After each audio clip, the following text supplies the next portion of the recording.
Hey guys, it is MissSimReno. If you are returning to the channel, welcome back. And if you're brand new, I am very excited that you decided to join me here today for an apartment renovation. Now, I am going to be very upfront about this.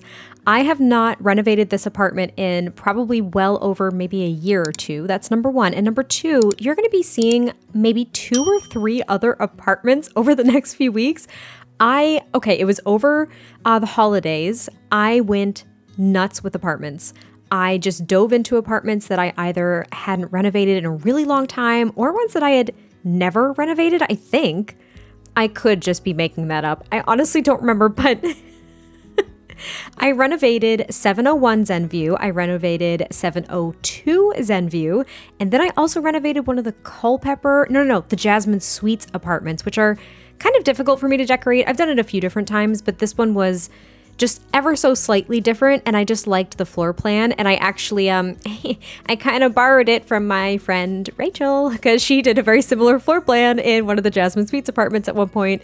And I borrowed that, and honestly, I have had so much fun in apartments. I think I just needed a break from trying to come up with really unique exteriors and to make them all different. I feel like there's so much more flexibility with interiors to make them different, and I just struggle with different shapes. I end up gravitating towards the same shapes all the time. But you can see that we're in a 701 Zenview, so this is where the karaoke legends originally reside, and I kicked them out and I decided to make this like a really big family apartment. So you can see that we've been working on the living room here, which I really liked.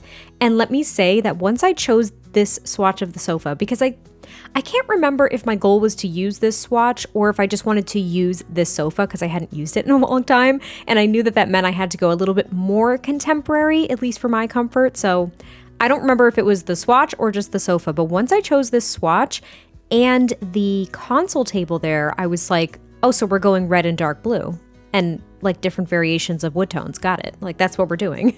It's been decided at this point. And that is exactly what I did. And it almost gave this apartment kind of like a fall or autumnal feel to it, but not overly autumnal. I didn't use as many gold accents, I don't think, throughout the rest of the build. So it is a lot of just like deep reds and dark blues. And it's very complementary with a lot of darker wood tones. So I did use a lot of dark woods as well. And I just loved it. I was shocked. I was absolutely shocked as to how much I loved it. Now, I thought it would be a little bit smarter to put a little bit of an entryway here, considering the stairs kind of have to go right there with the layout I was doing and where the living space is. So I made a little entryway, which I thought was kind of nice because it's separate from this landing area from the elevator since you're in an apartment building. And then here I did put a bathroom downstairs. It's off the kitchen, which might be a little bit odd, but I kind of don't care.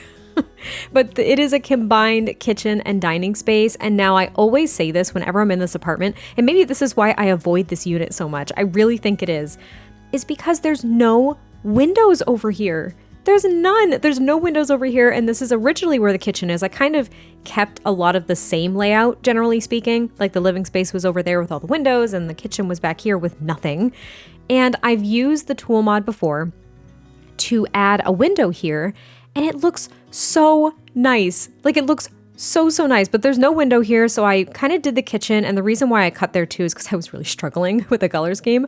But I ended up kind of sorting it out, and I wanted to fill up the wall space because there's no window there and it just seems so barren, and I have the impulse to just fill it up so it doesn't look so bland. I don't know. So I used that kind of like big china cabinet display thing from Cats and Dogs. I did size it down using the tool mod so it fit a little bit better. And then there's like this little tiny cozy corner kitchen, which I really enjoyed. And I got to use these cabinets and countertops from the Cool Kitchen Stuff Pack, which I've now used twice in the past couple weeks. And that is kind of mind-blowing to me because I don't really like these counters, but I think I've used them in the 2 swatches I like. And that's about it.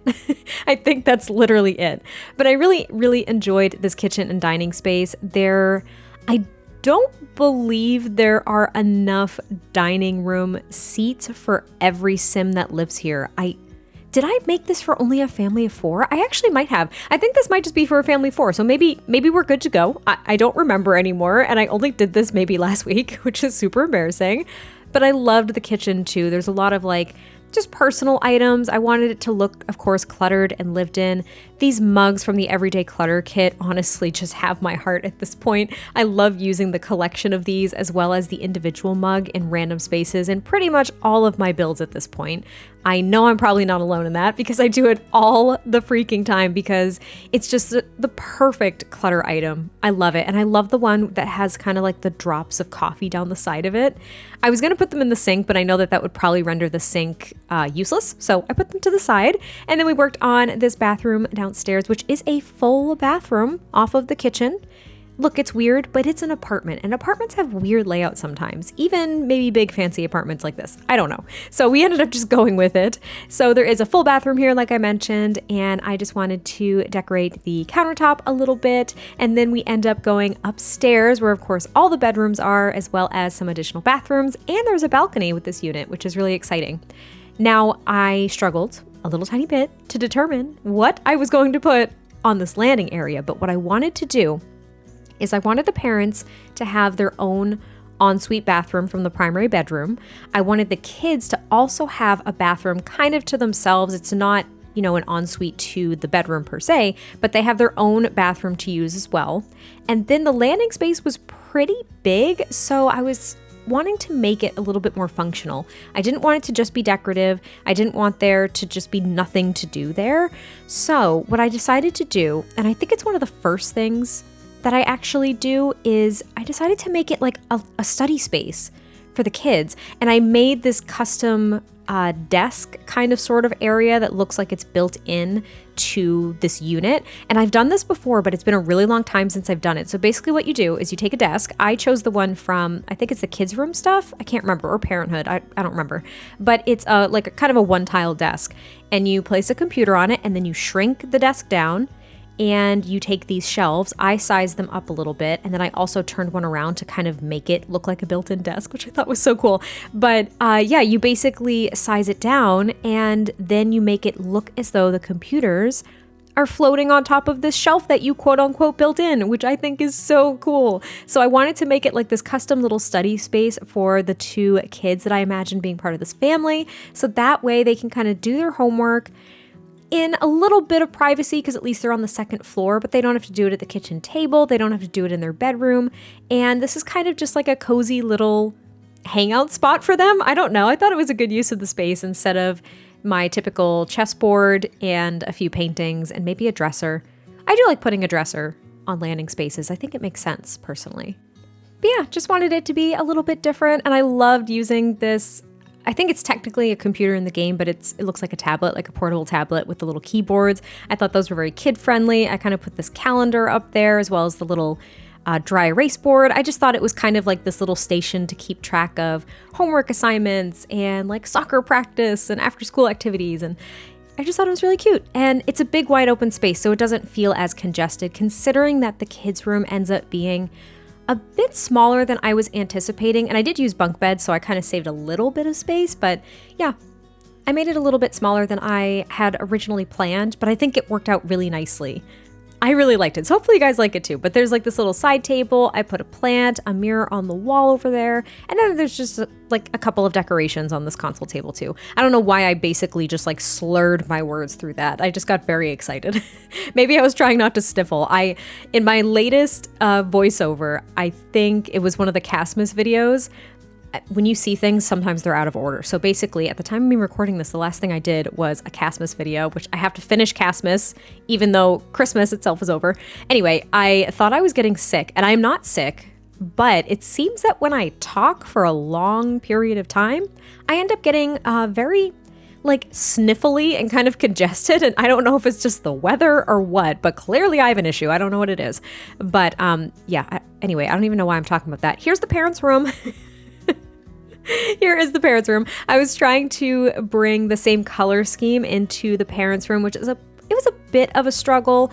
It wasn't the end of the world. I did use this more kind of like neutral toned rug from, I want to say that's from Discovery University.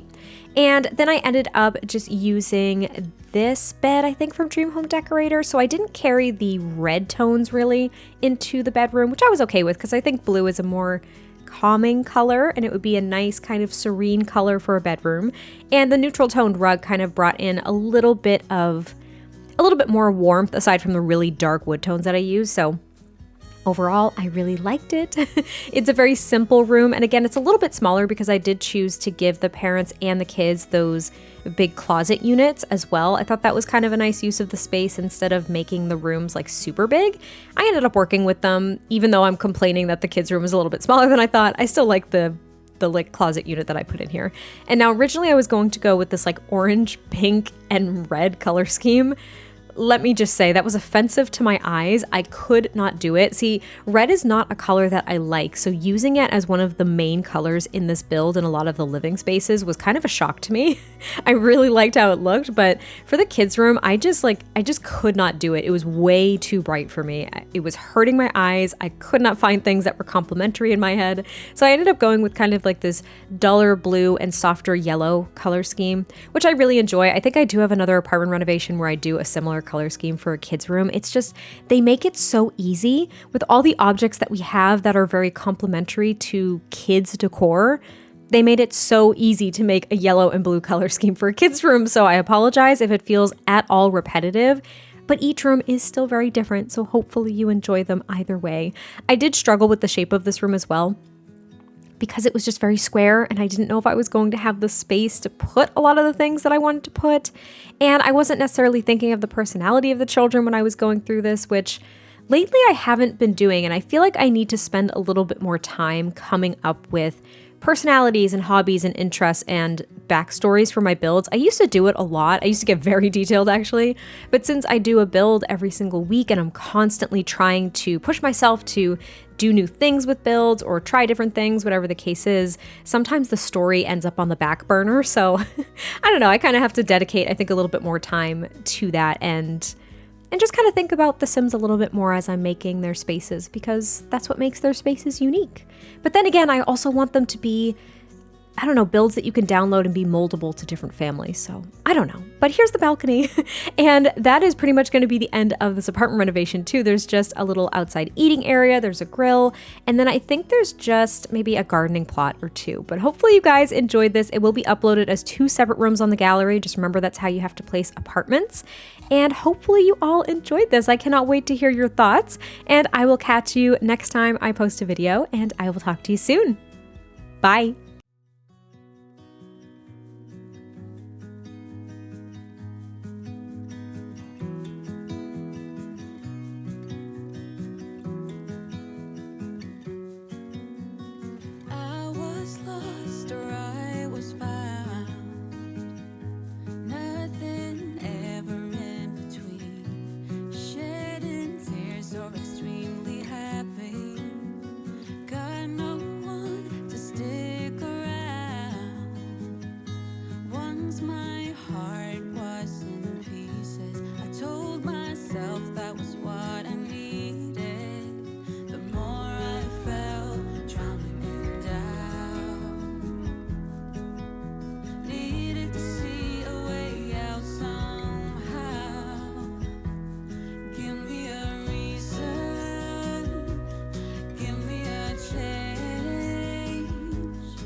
Like the